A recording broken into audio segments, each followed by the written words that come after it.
Los invitados para el cierre son Federico Zerboni, el presidente de Maizar, Fernando Vilela, el secretario de Bioeconomía de la Nación, y Federico Furiase, asesor económico del Ministerio de Economía de la Nación. Los invitamos, bienvenidos, y este es el cierre del Congreso Maizar. Muchas gracias. Bueno, creo que después de un largo día en que tocamos un montón de temas, es muy bueno tener la palabra del Ministerio de Economía, ¿no?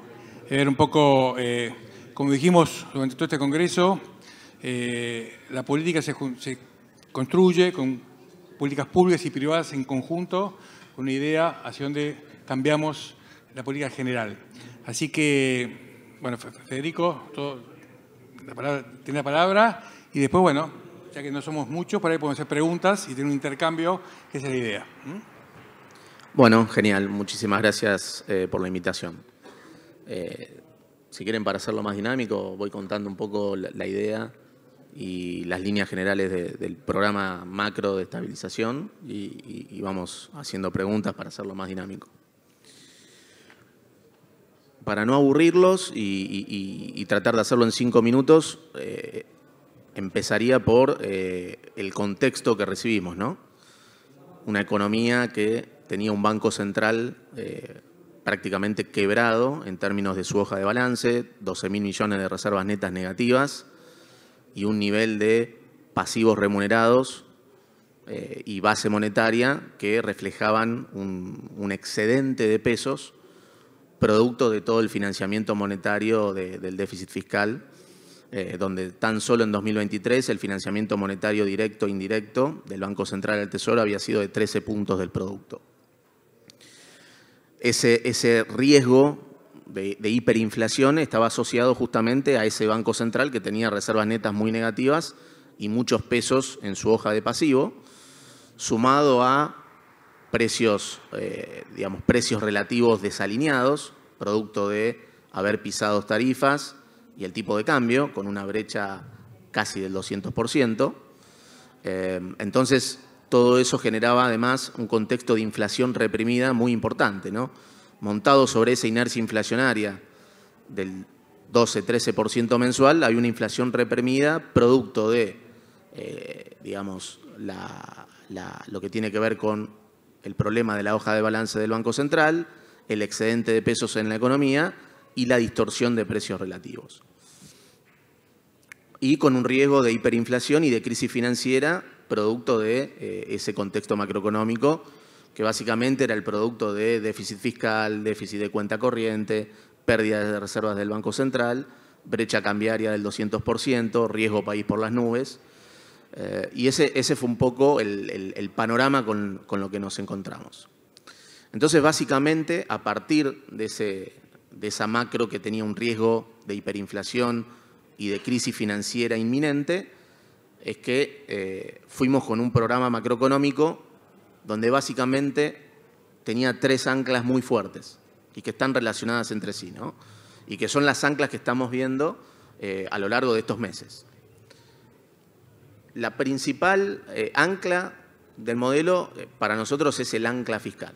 Es este compromiso inquebrantable de equilibrio fiscal financiero para lo que es el año 2024, que es consistente con un superávit fiscal primario, es decir, antes de intereses, de 1,7, 1,8 puntos del producto. En ese ancla fiscal, diseñado del primer día, se diseñó de tal manera de no depender del ruido político o de la aprobación de leyes del Congreso. Por eso es que, a pesar de que todavía no esté la ley bases y el paquete fiscal, es que hemos conseguido un equilibrio fiscal primario en los primeros 4 meses, de enero a abril, de 0,8 puntos de producto y un superávit fiscal financiero de 0,2 puntos del producto. Entonces, eso, de alguna manera, va reflejando el ancla real del modelo y el principal ancla que tiene que ver con un ancla fiscal que es, de alguna manera, defendida a rajatabla por el presidente y por el ministro de Economía, donde hay una alineación 100% entre el presidente y el ministro de Economía en la defensa de ese ancla fiscal. Y eso representa un giro de 180 grados Es muy importante ese ancla fiscal que está patrocinada y defendida por el presidente y el ministro. Y es lo que de alguna manera también pudo desacoplar momentos de ruido político de lo que tiene que ver con digamos, la confianza de los mercados en este ancla fiscal. Ese ancla fiscal está compuesta por ajuste por parte del gasto, donde se habla mucho de que fue todo licuación, pero cuando uno mira lo que pasó con la obra pública, con el recorte en las transferencias corrientes a provincias, hay un ajuste muy fuerte que tiene que ver con una decisión política que le da estabilidad a esa corrección fiscal. Y lo que tiene que ver con la baja de los subsidios y los aumentos de tarifas que van a empezar a correr a partir de mayo. Entonces, ese es el primer punto que hay que entender, que es ese ancla fiscal y que es un compromiso inquebrantable por las cuales se derivan la otra ancla importante que tiene este programa, que es el ancla monetaria. El ancla monetaria está asociada a ese ancla fiscal y tiene que ver con que se están apagando los motores de la emisión monetaria.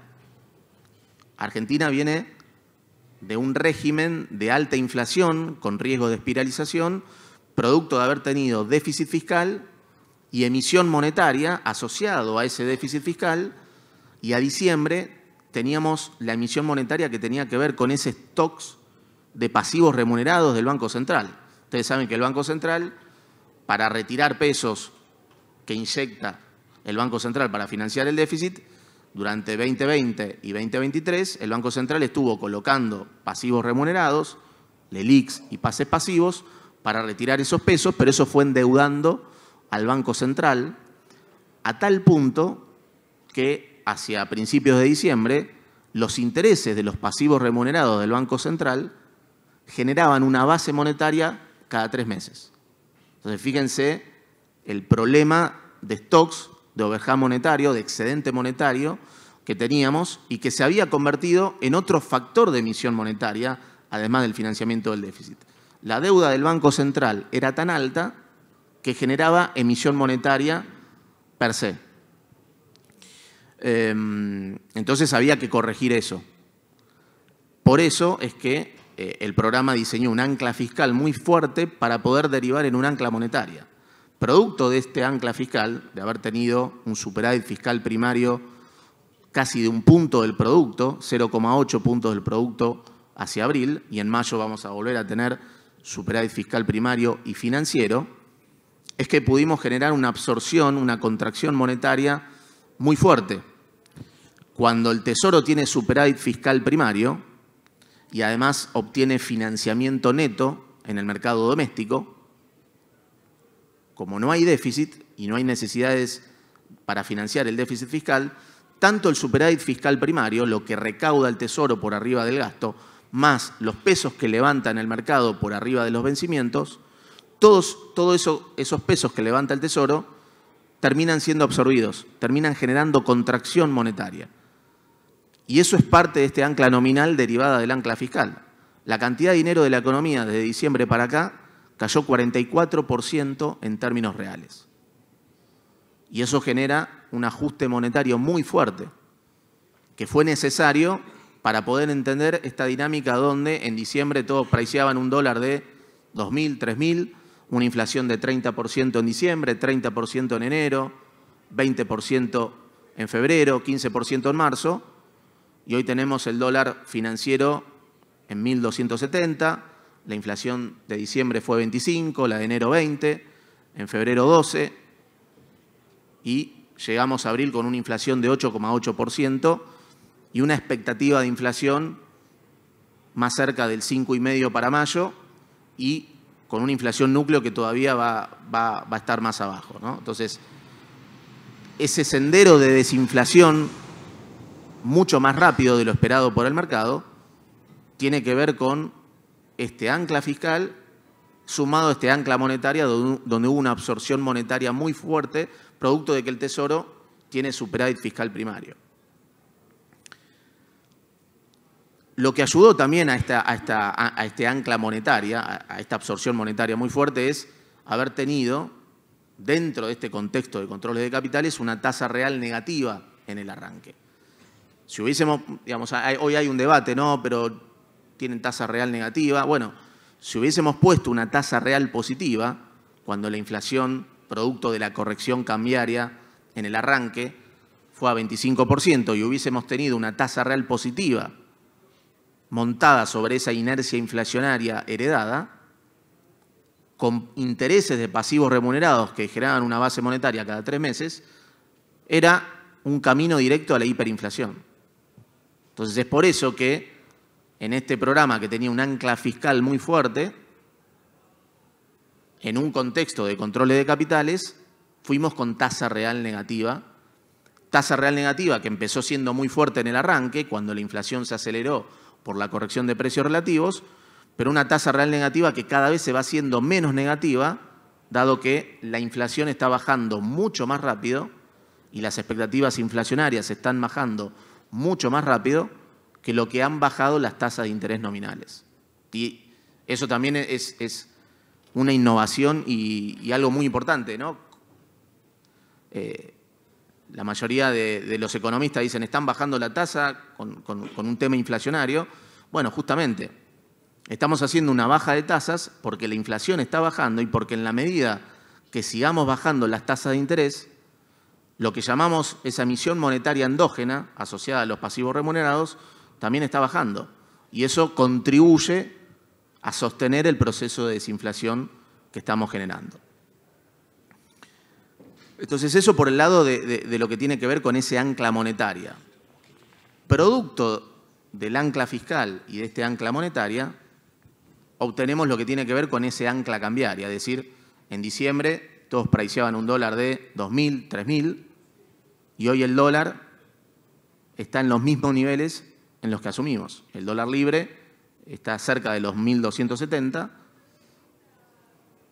y se decidió tener una política donde el dólar oficial, después de hacer una corrección por arriba de lo que esperaba el mercado, fuimos con un crawling, con un deslizamiento del tipo de cambio oficial del 2% mensual, justamente para anclar expectativas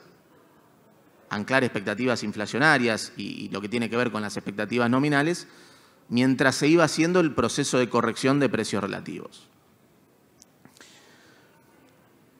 Entonces, ese es un poco en lo que estamos muy seguros y en lo que queremos hacer hincapié, ¿no? Es un programa macroeconómico que tiene ancla fiscal, ancla monetaria, y el ancla cambiaria se deriva de ese ancla fiscal y de ese ancla monetaria, ¿no? En este contexto, el Banco Central pudo comprar 17.000 millones de dólares de reservas, la brecha cambiaria de los 200% se desplomó, ha estado la mayoría del tiempo en la zona de 20 a 25%, hoy tenemos un aumento a la zona de 35 40%, se bajaron las tasas nominales, venimos en diciembre de estar en lo que era un riesgo de hiperinflación y 5 meses después tenemos crédito hipotecario. Entonces, lo que tiene que ver con el programa macroeconómico es la importancia de sostener el ancla fiscal, el ancla monetaria y el ancla cambiaria, que es, de alguna manera, los pilares para poder estabilizar la macroeconomía, solidificar el ancla fiscal para que después hacia adelante, una vez que está sostenido el ancla fiscal, eso se pueda traducir en baja de impuestos.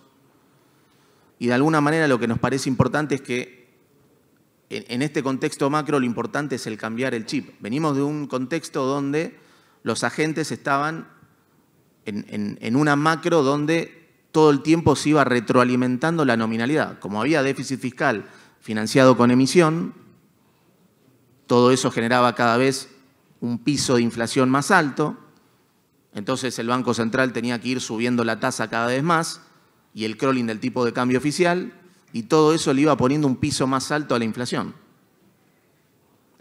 La suba o la aceleración del crawling porque elevaba las expectativas de inflación, la suba de la tasa porque aumentaba la emisión por pasivos remunerados. Eso fue el esquema macro del 2022-2023. Entonces, Ahora estamos en una macro que tiene un ajuste fiscal y monetario muy fuerte, una corrección de precios relativos que está generando el saneamiento de la hoja de balance del Banco Central y el equilibrio fiscal. El Banco Central, desde el lado de los pasivos, la cantidad de dinero de la economía, como les dije recién, bajó 44% en términos reales, y desde el lado del activo compró más de 15.000 millones de dólares. Se sostiene el superávit fiscal financiero a pesar del ruido político, y ese es un poco lo que para nosotros es clave entender desde el lado de la macro, ¿no? Cómo poder consolidar esta estabilización macroeconómica que está basada en estas tres anclas y en este programa macroeconómico.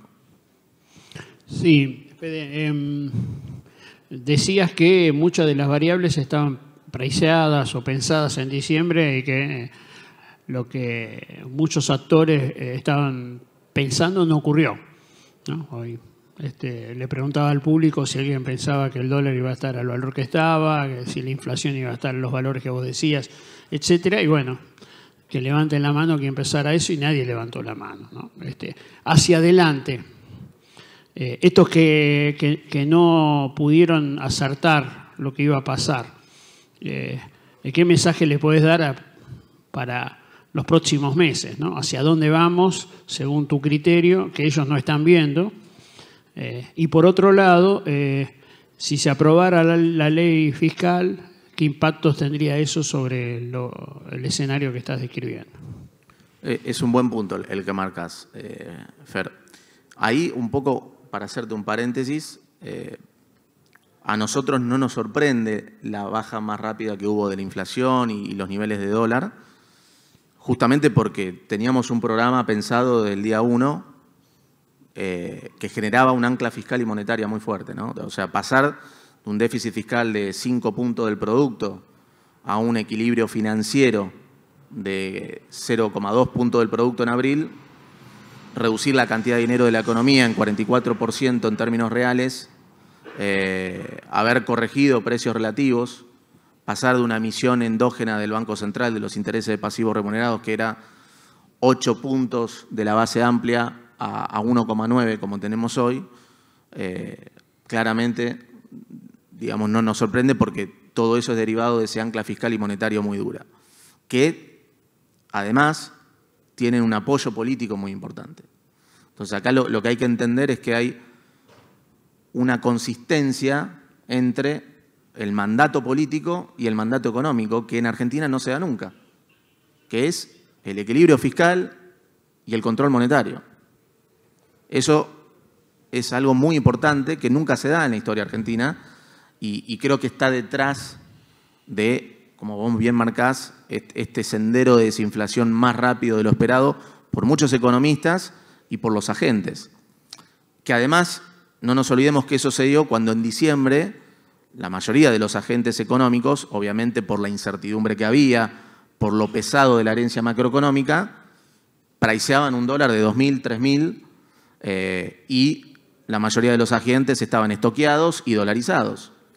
Entonces, cuando te encontrás con una macro que es muy sólida de lo fiscal y lo monetario, y con un tipo de cambio mucho, pero muy por debajo de lo que se estaba esperando, todo eso genera una necesidad de repricing de expectativas muy fuerte. Por eso hoy tenemos precios que bajaron nominal, que en Argentina es muy difícil. Bueno, la razón de eso es esto. Entonces, ¿qué esperar? Esperar más de lo mismo. O sea, acá hay un equipo económico que tiene, digamos, que está muy firme en el anclaje de lo fiscal y de lo monetario y tiene el total respaldo político para eso. Entonces, para nosotros es el mayor, digamos, es el blindaje del ruido político pasa por asegurar la consistencia del lado fiscal y monetario.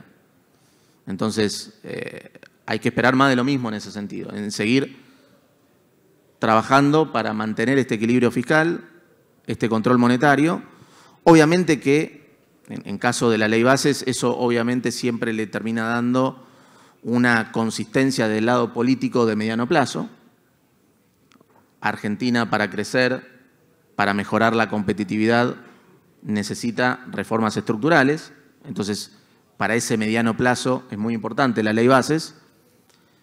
Ahora, para lo que tiene que ver con nuestro compromiso desde lo fiscal, lo monetario y la consistencia macro, va a seguir siendo el mismo, pase la ley o no pase. Y eso ya quedó reflejado y fue lo que sucedió cuando en enero, febrero, no pasó la ley bases y igual mantuvimos ese equilibrio fiscal financiero a lo largo de todos estos meses. Una pregunta, Federico. Sabemos a todos, y a ustedes también les preocupa seguramente, algo que se heredó, que es la brecha cambiaria, que ya bajó mucho, pero con un crawling impact de 2% y la inflación que todavía es mayor por ahí, cada día se hace un poco más difícil, digamos, porque tenemos inflación en dólares, ¿no? Hay una deflación de precios de algunos productos, otros no. Y bueno, es entendible que si hoy cerrasen, digamos, la brecha cambiaria sería otro pico inflacionario porque habría de vuelta una devaluación y no sé si sería muy complicado para la economía eso. Ahora, ¿cómo salís de ese laberinto? Porque con la brecha cambiaria tenés impuesto país, somos menos competitivos y bueno, es muy difícil ese tema. Y bueno, si va achicando la brecha, aumentó un poco, pero ¿cómo se desactiva esa bomba, que es una de las bombas más que ustedes heredaron, ¿no? Bueno, buen punto. Ahí respecto a lo que tiene que ver con lo que es la salida del cepo, que se discute mucho, nosotros no tenemos una definición de en tal momento hay que salir del cepo. Nosotros tenemos que, para salir del cepo se tienen que dar 4 condiciones a nivel macroeconómico, que básicamente tiene que ver con normalizar lo que tiene que ver con los problemas de stocks heredados, deuda comercial, los problemas de flujo, lo que tiene que ver con el ancla fiscal y después lo que tiene que ver con el saneamiento de la hoja de balance del Banco Central, que es el nivel de reservas internacionales en relación a los pasivos remunerados. Entonces nosotros lo que monitoreamos para entender que las condiciones de la salida del cepo están dadas es que se cumpla un check en esos 4 aspectos macroeconómicos. ¿Por qué buscamos eso? Justamente porque la salida del cepo va a ser cuando no haya sobresaltos, cuando no se tenga que hacer ni una devaluación ni un aumento de las tasas de interés que impliquen un retroceso en el proceso de desinflación. La salida del cepo va a ocurrir cuando estemos ok en todos estos frentes. Si miramos de diciembre para acá, en diciembre salir del cepo, dadas las condiciones macroeconómicas heredadas, hubiese sido una calamidad. Mirando estos 4 aspectos, ¿no? Lo fiscal, el overhang monetario, los problemas de stocks, de flujo y lo que tiene que ver con la hoja de balance del Banco Central en términos de reservas y pasivos remunerados. Si hoy saldríamos del cepo, con todo el avance que hicimos en esos frentes, yo diría que no sería lo indicado. Hay todavía un riesgo, por eso la idea es seguir avanzando en la normalización y en el saneamiento de la hoja de balance del Banco Central. En el frente fiscal se avanzó muy bien, en el problema de stocks se avanzó también muy bien, lo mismo con el problema de flujo. Cuando miramos el nivel de reservas en relación a los pasivos remunerados, se ha avanzado muy bien porque el Banco Central tenía 12.000 millones de reservas netas negativas. Hoy estamos cerca de estar en zona de cero, pero todavía falta generar un colchón. Desde el lado de los pasivos remunerados bajaron 54% en términos reales, con lo cual se avanzó muy bien, con lo cual falta avanzar en el frente de estar más holgados en lo que tiene que ver con el nivel de reservas para poder salir del cepo sin sobresaltos. Ese es un poco la hoja de ruta para entender el timing, ¿no? Si la brecha es muy difícil el cepo porque te genera inflación, digamos. Exacto. Tendrías que lograr que se ajuste el tipo de cambio oficial con el libre que esté más cerca, ¿no? Por eso nosotros lo que estamos, fíjate que la nominalidad va convergiendo al crawling de 2%. Entonces, mientras sigamos haciendo los deberes del lado fiscal y monetario, toda la expectativa de inflación va a ir convergiendo a ese crawling de 2%. Inflación y tasa de interés van convergiendo al crawling de 2% y eso hace que cada vez la tasa real, que era muy negativa, esté cada vez más cerca de ser neutral o positiva y que la apreciación del tipo de cambio real que se fue dando en estos meses y que para nosotros no es una sorpresa, era lógico tener una apreciación del tipo de cambio una vez que hicimos un overshooting del tipo de cambio de partida. En Argentina no existe un proceso de estabilización de expectativas con el dólar subiendo. Es lógico haber tenido un proceso de dólar quieto por la consistencia macroeconómica, con el Banco Central acumulando reservas, con la brecha cambiaria desplomándose del 200% al 20%, con el riesgo país bajando de 2.800 puntos básicos a menos de 1.200 puntos básicos. Es lógico tener un proceso de apreciación cambiaria con esa macroeconomía. A esta macroeconomía que tiene superávit fiscal, que tiene la cantidad de dinero, hoy los agregados monetarios son de juguete prácticamente, en retrospectiva con lo que teníamos en diciembre, con este saneamiento de la hoja de balance del Banco Central y con este proceso de corrección de precios relativos, no se le puede pedir el mismo tipo de cambio real que se le pedía el año pasado, con un modelo de déficit fiscal, emisión, desorden de precios relativos, brecha cambiaria del 200%. Es como pretender comprar bonos a 20, como valían el año pasado, cuando ahora valen 60. Es lógico que se dé un proceso de apreciación del tipo de cambio real. Entonces, ¿qué nos dice que ese proceso es consistente? Que la nominalidad está bajando fuertemente. Las expectativas de inflación, tenemos indicadores de inflación núcleo de consultoras que están en la zona de 4%, 4,5% ya para mayo. Entonces, viniendo de la inflación de 25 de diciembre, estamos cada vez más cerca del crawling de 2. La inflación y las tasas viajan consistentemente a ese crawling de 2% porque se hacen los deberes fiscales y monetarios, con lo cual ese es para nosotros nuestro norte. Si uno se pregunta, ¿los salarios en dólares están altos en Argentina? Los salarios en dólares se vienen recuperando muy fuerte de diciembre para acá, pero nadie puede decir que los salarios en dólares son altos en Argentina. Si los salarios en dólares estamos de acuerdo que no son altos en Argentina, no podemos hablar de tipo de cambio real apreciado. En todo caso, hay un problema todavía de desorden de precios relativos. No hay sectores que por protección comercial y por carga impositiva están caros en dólares, que no han bajado los precios, dado esta nueva macroeconomía donde hay un déficit fiscal y un ajuste monetario muy duro. Pero no pidamos que ese problema de distorsión se resuelva con una devaluación, que solamente generaría más inflación, mayor pérdida del poder adquisitivo y que por lo tanto no generaría ninguna ganancia de competitividad y solo nos llevaría a un nivel de nominalidad más alto. Hay que cambiar el chip. Tenemos una macro que está ajustando muy fuerte en lo monetario y que tiene una solidez fiscal muy importante, donde está defendida por el presidente y el ministro de Economía. En esa macro, la competitividad no se resuelve devaluando. La competitividad se resuelve manteniendo el equilibrio fiscal para ir bajando impuestos y generando esta consistencia fiscal y monetaria para bajar el costo de capital de la economía, para seguir bajando el riesgo país y las tasas de interés, que obviamente es un componente de ese costo de capital muy importante. Sí, Federico, si tuvieras algunos hilos con granos, ¿qué hubieras hecho en diciembre? ¿Cómo estarías hoy y qué harías hoy? ¿Qué consejo harías?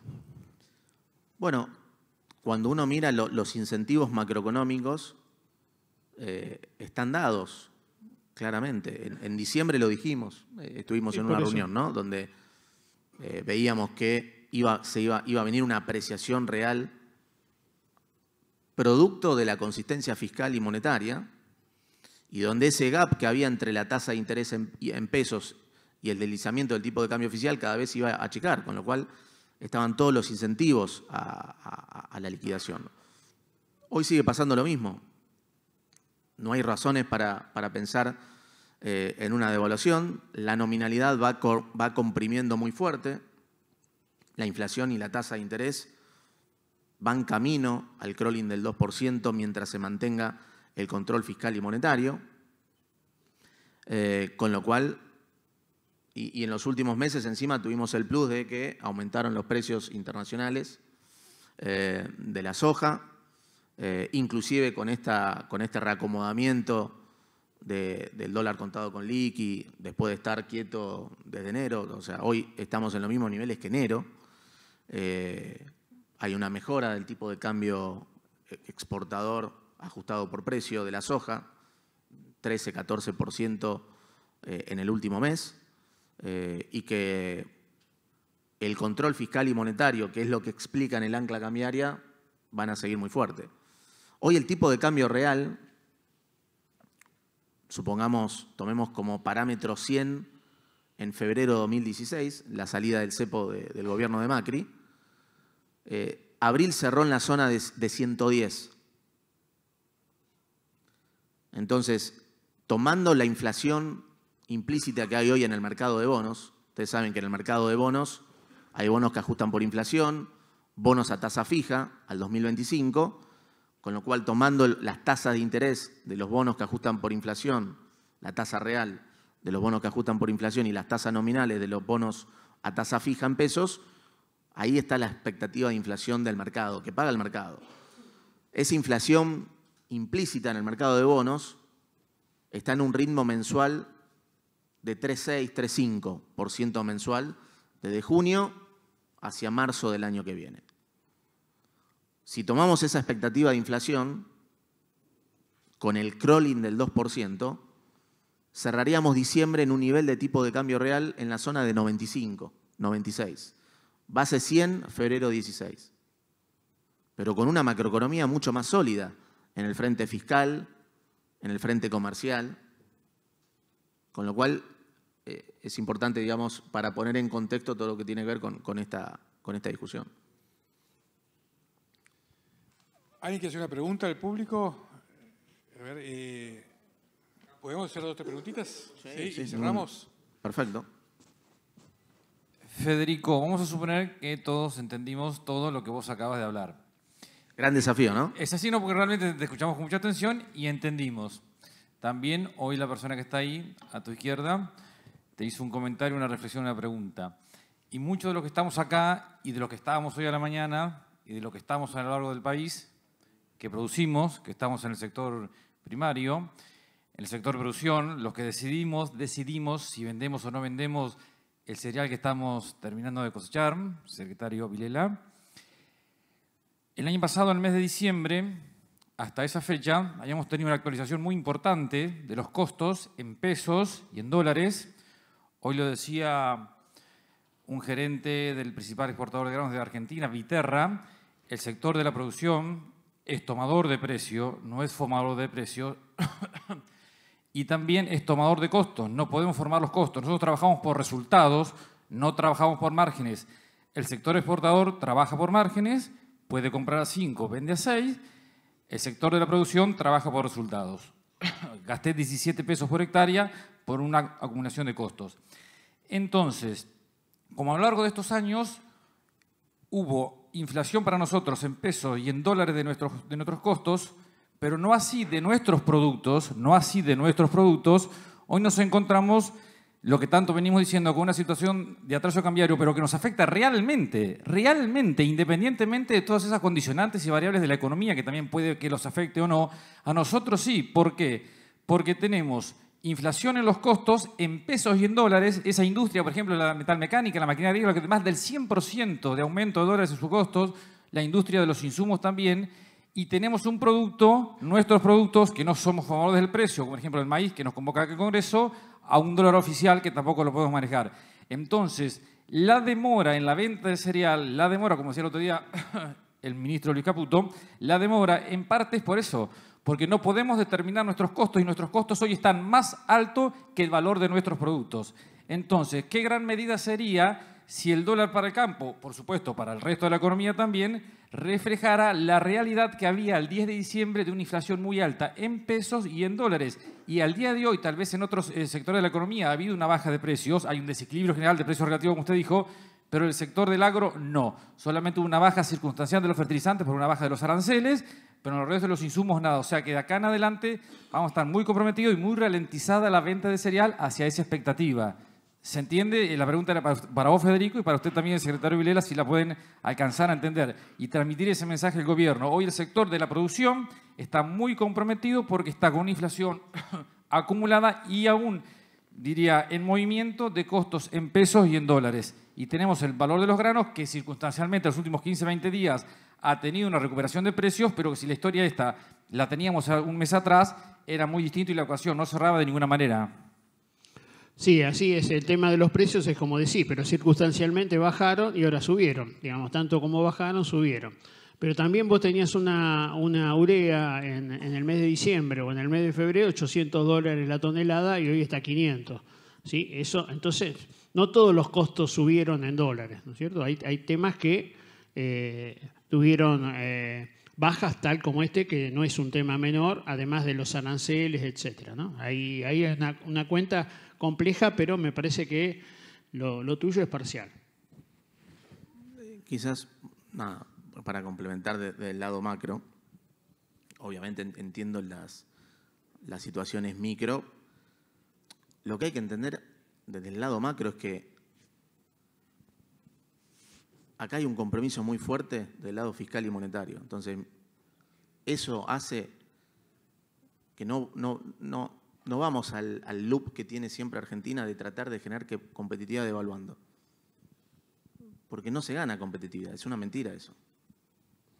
O sea, lo que tienen que entender es que la devaluación solamente te lleva a un nivel de inflación más alto. Y eso es un problema para todos los argentinos. Entonces, el mejor laburo que podemos hacer nosotros de este lado y del lado que nos toca a nosotros, que es mirar la macro, para tus números, es hacer los deberes del lado fiscal y monetario, que es lo que está haciendo que la inflación esté bajando mucho más rápido de lo esperado. Y sostener el compromiso fiscal para que después eso empiece a permitir ir bajando impuestos. Esa es la manera en la que se gana competitividad de verdad, generando solidez de lo fiscal y lo monetario para bajar la inflación, para bajar el riesgo país, para bajar las tasas de interés. Eso ya está sucediendo. Y una vez que tengamos firme el tema fiscal, empezar a bajar impuestos. Eso es lo mejor que podemos hacer de este lado para tu micro. Una devaluación es generar más inflación, no es una ganancia de competitividad. Entonces eso no va a suceder. Si otro trabajo de costo tiene que ver con lo financiero, ¿no es cierto? Hoy tenés líneas de crédito en dólares que están muy por debajo del 2% mensual, ¿no es cierto? Entonces ahí también tenés un aporte que se está haciendo del sistema financiero que no existía hasta hace muy poco, ¿no? Si vos tomás un crédito al 2,5, como lo está proponiendo el Banco Nación para producción de cereales, por ejemplo, eso me parece que es también una baja en los costos, ¿no? De alguna manera que tenemos que tenerlo presente. La última pregunta, podemos cerrar el Congreso, señor. Sí, Federico, una pregunta. Desde el punto de vista de una persona que justamente quiere que le vaya muy bien al gobierno, respecto de la sustentabilidad del programa, ¿vos ves que hay posibilidades de ir bajando los impuestos? Y no me refiero solamente a las retenciones, a todo lo que es en la economía, a lo que se vive todos los días cuando compras un producto o cuando vendés. Porque pienso, y lo digo de toda buena fe, que si solo es esperar más de lo mismo, el programa no es sustentable por los 4 factores que vos decís. Y no la quiero hacer larga, pero solo con eso no es sustentable. Muchas gracias. Bueno, justamente, ¿no? En un programa macroeconómico y un programa de estabilización, no solo es importante la dirección y las magnitudes, es decir, el equilibrio fiscal, el ajuste monetario, la corrección de precios relativos. Es muy importante la secuencia también. Como dije antes, si nosotros hubiésemos arrancado en diciembre bajando impuestos y saliendo del cepo, hubiese sido un pase directo a una crisis económica y financiera muy fuerte. Porque justamente bajar impuestos, todos queremos bajar impuestos y salir del cepo. Este programa macroeconómico está orientado a hacer eso, pero está orientado a hacer eso sin generar costos y riesgos. Por eso es importante en un programa macroeconómico la dirección, las magnitudes y la secuencia. Entonces, antes de bajar impuestos, hay que sostener un superávit fiscal y que esté consolidado para poder bajar impuestos. Y antes de salir del cepo, se tienen que dar estas condiciones en las que se están avanzando muy bien, pero que todavía falta algo más de ese progreso. Justamente para asegurar que una vez que bajamos impuestos o que salimos del cepo, no se vuelve atrás. Entonces, claramente, como el ancla fiscal es inquebrantable, todo el superávit que estamos teniendo, en la medida que se vaya consolidando, va a redundar en baja de impuestos. Y todo el saneamiento de la hoja de balance del Banco Central, que se está haciendo en este contexto, y que se ha avanzado muchísimo, gracias a ese ancla fiscal, hay 44% menos de cantidad de dinero en la economía en términos reales de diciembre para acá, y el Banco Central compró más de 16.000 millones de dólares. Eso no es magia, sino que tiene que ver con todo un programa macroeconómico que va dando sus frutos. Es lo que, en la medida que sigamos avanzando en ese frente, es lo que nos va a permitir salir del cepo sin ruido, sin una devaluación y sin un aumento en las tasas de interés. Entonces, de alguna manera, lo que vos tenés que estar mirando a nosotros para saber si esto va a terminar finalmente en un programa que pueda salir del cepo y empezar a bajar los impuestos para generar la competitividad de verdad es que sigamos haciendo los deberes del lado fiscal y monetario.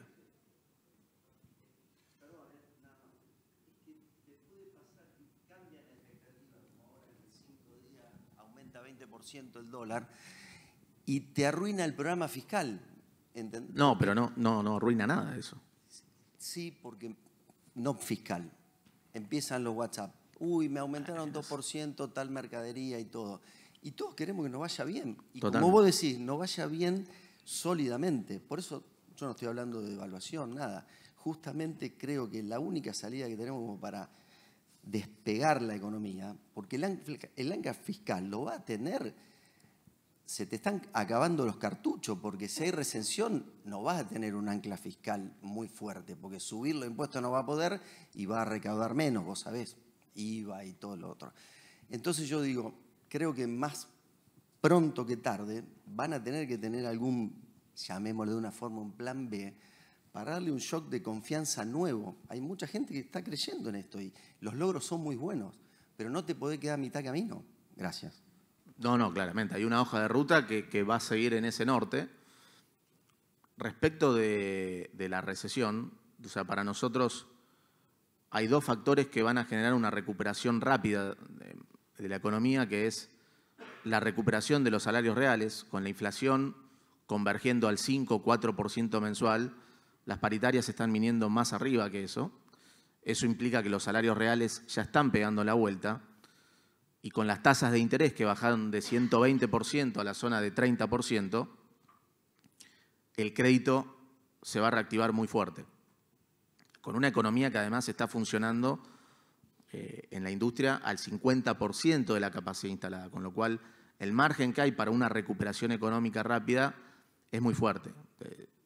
Digamos, pasamos de riesgo de hiperinflación en diciembre a boom de crédito hipotecario UVA. Eso de alguna manera te va marcando que ya el crédito va a ser un factor dinamizador muy importante de la economía. Nada, bueno, tenemos acá, te agradecemos muchísimo, Federico, tu presencia.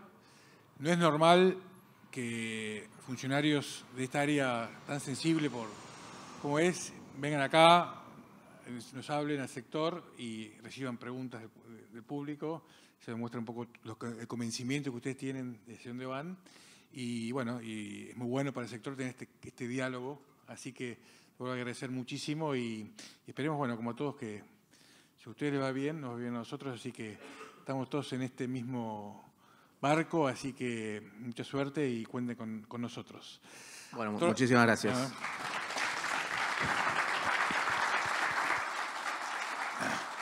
Bueno, y a todos ustedes agradecerles muchísimo su presencia, que fue un congreso muy largo, yo estoy agotado. Pero bueno, les esperamos el año que viene y seguimos trabajando juntos. Muchas gracias. Muchas gracias a todos, los esperamos y será hasta el Congreso Maizar 2025. Gracias.